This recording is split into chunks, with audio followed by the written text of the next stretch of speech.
Hello મિત્રો, સ્વાગત છે તમારું અમારી ચેનલ પર। શિયાળાની કડકડતી ઠંડીમાં વડીલો માટે ઝેર સમાન છે આ 5 વસ્તુઓ। આજે જ બંધ કરો। જાણો 60 વર્ષ પછી શિયાળામાં શું ખાવું અને શું નહીં। શું તમને ખબર છે કે શિયાળાની આ કાતિલ ઠંડી તમારા ઘરના વડીલો માટે એક છુપા દુશ્મન જેવી સાબિત થઈ શકે છે। આપણે પ્રેમથી જે વસ્તુઓ થાળીમાં પીરસીએ છીએ તે જ વસ્તુઓ કદાચ તેમના શરીર માટે ધીમા ઝેરનું કામ કરી રહી હોય।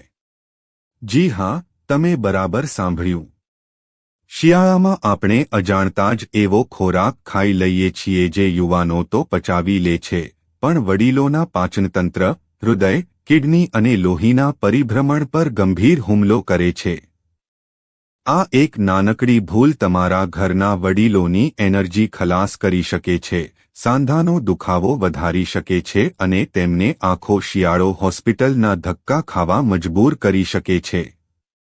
તો આજના આ ખાસ વિડીયોમાં હું તમને જણાવીશ કે એવી કઈ 5 વસ્તુઓ છે જે શિયાળાની ઠંડીમાં વડીલો માટે ખરેખર જોખમી છે। શિયાળામાં શું ખાવું જોઈએ જેથી શરીર લોખંડ જેવું મજબૂત બને?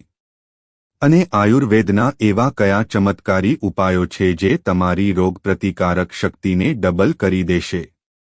આ વિડિયો તમારી અને તમારા પરિવારની તંદુરસ્તી માટે ખૂબ જ મહત્વનો છે, એટલે 1 સેકન્ડ પણ સ્કીપ કર્યા વગર અંત સુધી મારી સાથે જોડાયેલા રહેજો। તો ચાલો શરૂ કરીએ। મિત્રો, ડિસેમ્બર અને જાન્યુઆરી મહિનો એટલે કે શિયાળાનો અસલી રાજા। પણ આ એ સમય છે જ્યારે બીમારીઓ પણ જોર કરે છે। ખાસ કરીને આપણા ઘરના વડીલો માટે આ સમયગાળો ખૂબ જ સંવેદનશીલ હોય છે। જ્યારે આપણે ખોટો આહાર લઈએ છીએ ત્યારે તે સીધી જ આપણા શ્વસનતંત્ર, શ્વાસ લેવાની સિસ્ટમ અને પાચનતંત્ર પર હુમલો કરે છે। તમને જાણીને નવાઈ લાગશે કે શિયાળામાં માત્ર ખાવા-પીવાની ભૂલોને કારણે વડીલોમાં હાર્ટ એટેક અને બ્રેઇન સ્ટ્રોકનું જોખમ 40% જેટલું વધી જાય છે। આવું કેમ થાય છે? ચાલો સરળ ભાષામાં સમજાવું। જ્યારે બહાર કડકડતી ઠંડી પડે છે ત્યારે આપણી લોહીની નળીઓ સંકોચાય છે, લોહી જાડું થાય છે અને મેટાબોલિઝમ, પચાવવાની શક્તિ, સાવ ધીમી પડી જાય છે। જે વસ્તુઓ ઉનાળામાં અમૃત સમાન હતી તે જ વસ્તુઓ ડિસેમ્બર અને જાન્યુઆરીમાં શરીર માટે નુકસાનકારક બની જાય છે। જેમ કે છાતીમાં કફ જામી જવો, સાંધા જકડાઈ જવા કે પેટમાં ગરબડ થવી। આયુર્વેદ પણ કહે છે કે આ મહિનામાં શરીરમાં વાત અને કફ પ્રકૃતિ વધે છે। જો આપણે ખોટો ખોરાક લઈએ તો શરીરની કુદરતી ગરમી ખતમ થવા લાગે છે। તો ચાલો જાણીએ એ કઈ વસ્તુઓ છે જેનાથી આપણે ચેતીને રહેવું જોઈએ। સૌથી પહેલી વસ્તુ જે તમારે બદલવાની છે તે છે દહીં, રાયતું અને છાશ। આપણે બધા જાણીએ છીએ કે ઉનાળામાં દહીં કે છાશ પીવાથી પેટમાં ટાઢક થાય છે અને ખોરાક પચે છે। પણ શિયાળામાં આ જ દહીં શરીર માટે મુસીબત બની શકે છે। દહીં અને છાશની તાસીર ઠંડી હોય છે।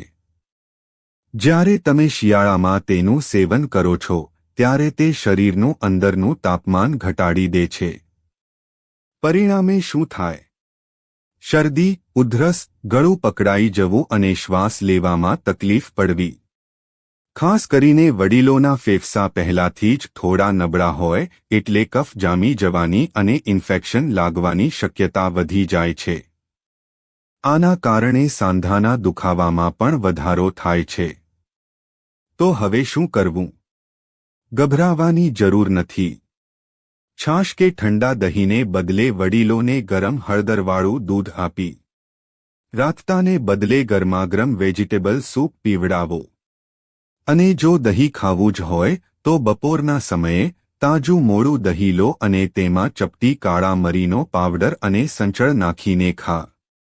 પણ હા, રાત્રે તો દહીં ભૂલથી પણ ન ખાવું। અને જેને અસ્થમા કે સાયનસ છે તેમણે તો દહીંથી દૂર જ રહેવું। બીજી વસ્તુ છે કાચું સલાડ અને કાચી શાકભાજી। ઉનાળામાં આણે હોશે હોરી કાકડી, ટામેટા અને કોબીજનું કચુંબર ખાઈએ છીએ કારણ કે તે પાણીની કમી પૂરી કરે છે. પરંતુ ડિસેમ્બર અને જાન્યુઆરી મહિનામાં આ જ કાચું સલાડ આપણા આંતરડા પર લોડ વધારે છે. આયુર્વેદ કહે છે કે આપણી જઠરાગ્નિ, પચાવવાની આગ શિયાળામાં સાચવવી પડે. કાચું અને ઠંડુ સલાડ આ અગ્નિને શાંત કરી દે છે. વડીલોની પાચન શક્તિ આમ પણ ઉંમરના કારણે નબળી હોય છે. એક સર્વે મુજબ કાચું સલાડ ખાવાથી 60% વડીલોને પેટમાં ગેસ અને અપચો થાય છે. કાચા શાકભાજીમાં રહેલા તત્વો શરીરને અંદરથી ઠંડુ કરે છે, જેનાથી લોહીનું ભ્રમણ ધીમું પડે છે અને પરિણામે સાંધામાં દુખાવો અને જકણ વધે છે. તો આવી પરિસ્થિતિમાં શું કરવું જોઈએ? કાચું ખાવાને બદલે શાકભાજીને બાફીને અથવા વરાળમાં રાંધીને ખાઓ. ટામેટા કે ડુંગળીને કાચા ખાવાને બદલે સહેજ ઘીમાં સાંતળી લો અથવા તેનું સૂપ બનાવીને પીવો. લીલા પાંદડાવાળી ભાજી પણ રાંધીને જ ખાવી. યાદ રાખો, શિયાળામાં કાચા સલાડ, સેન્ડવિચ કે કોલ્ડ ડ્રિંક્સથી દૂર રહેવું જ હિતાવહ છે, ખાસ કરીને જેમને ગઠિયાવા, આર્થરાઇટિસની તકલીફ છે. ત્રીજી અને સૌથી સામાન્ય ભૂલ છે વાસી અથવા ઠંડુ ભોજન. ઘણીવાર ગૃહિણીઓ કામની સરળતા માટે રાતનું વધેલું શાક કે રોટલી સવારે નાસ્તામાં આપી દે છે અથવા ફ્રીજમાંથી કાઢીને સીધું જ ઠંડુ ખાઈ લેવાય છે. મિત્રો, શિયાળામાં શરીરને ગરમીની જરૂર છે. જ્યારે તમે વાસી અને ઠંડુ ભોજન પેટમાં પધરાવો છો, ત્યારે તે પચતું નથી પણ પેટમાં સડવા લાગે છે. આ સડન શરીરમાં ઝેરી તત્વો, ટોક્સિન્સ પેદા કરે છે. આયુર્વેદમાં તેને આમ કહેવાય છે. આ ઝેરી તત્વો સાંધામાં જઈને જમા થાય છે અને સોજા તથા દુખાવાનું કારણ બને છે. વડીલોનું મેટાબોલિઝમ ધીમું હોવાથી તેમને ફૂડ પોઈઝનિંગ પણ થઈ શકે છે. તો સ્વસ્થ રહેવા શું કરવું? હંમેશા તાજું અને ગરમાગરમ ભોજન જ લેવાનો આગ્રહ રાખો. જો કંઈક વધ્યું હોય તો તેને બરાબર ગરમ કરીને જ ખાવું. સવારના નાસ્તામાં ઠંડા ફળ કે બ્રેડને બદલે ગરમ દલિયા, ફાડા લાપસી, પૌઆ, ઉપમા કે રાબ બનાવીને ખાઓ. ફ્રીજનું ઠંડુ પાણી કે ખોરાક વડીલો માટે આ સિઝનમાં વર્જિત ગણવું જોઈએ. ચોથી વસ્તુ છે વધારે પડતી ખાંડ અને ઠંડી મીઠાઈઓ. ડિસેમ્બર અને જાન્યુઆરી એટલે લગ્નગાળો અને પાર્ટીઓની મોસમ. લગ્નમાં આપણે આઈસ્ક્રીમ, કોલ્ડ ડ્રિંક્સ કે ઠંડી બાસુંદી જોઈને કંટ્રોલ નથી કરી શકતા. પણ યાદ રાખજો, મીઠી વસ્તુઓ શરીરમાં કફ વધારે છે.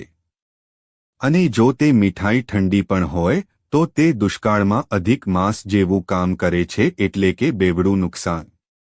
વધારાની ખાંડ વડીલોના શરીરમાં સોજો, ઇન્ફ્લેમેશન વધારે છે અને ઇમ્યુનિટી તોડી નાખે છે. વળી, મોટા ભાગના વડીલોને ડાયાબિટીસની સમસ્યા હોય છે, તેમના માટે તો આ બહુ મોટું જોખમ છે. તો વિકલ્પ શું છે? મીઠાઈ ખાવી જ હોય તો ઘરે બનાવેલી સુખડી, અડદિયા પાક, ગુંદર કે મેથીના લાડુ ખાઓ જેમાં ગોળ, ઘી અને સૂકા મેવા હોય. આ વસ્તુઓ શરીરને અંદરથી ગરમી આપે છે. ખાંડને બદલે ગોળ કે મધનો ઉપયોગ શ્રેષ્ઠ છે. આઈસ્ક્રીમ અને કોલ્ડ ડ્રિંક્સથી 100 હાથ દૂર રહેવું જ સારું છે. પાંચમી અને છેલ્લી જોખમી વસ્તુ છે વધારે પડતું નમકીન અને તળેલો ખોરાક. શિયાળામાં ભૂખ વધારે લાગે એટલે આપણે ગરમાગરમ ભજીયા, સમોસા, પાપડ કે બજારના પેકેટવાળા વેફર્સ ખાવાનું મન થાય છે. પણ આ વસ્તુઓમાં મીઠું અને તેલ ભરપૂર હોય છે. વધારે પડતું મીઠું ખાવાથી શરીરમાં પાણી ભરાય છે, જેના કારણે બ્લડ પ્રેશર વધે છે અને પગમાં સોજા આવી શકે છે. તળેલો ખોરાક પચવામાં ભારે હોય છે અને કોલેસ્ટ્રોલ વધારે છે, જે હૃદયના દર્દીઓ માટે ખતરાની ઘંટડી સમાન છે. તો આના બદલે શું ખાવું?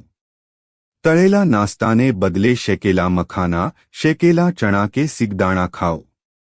રસોઈમાં ઉપરથી કાચું મીઠું ભભરાવવાનું બંધ કરો.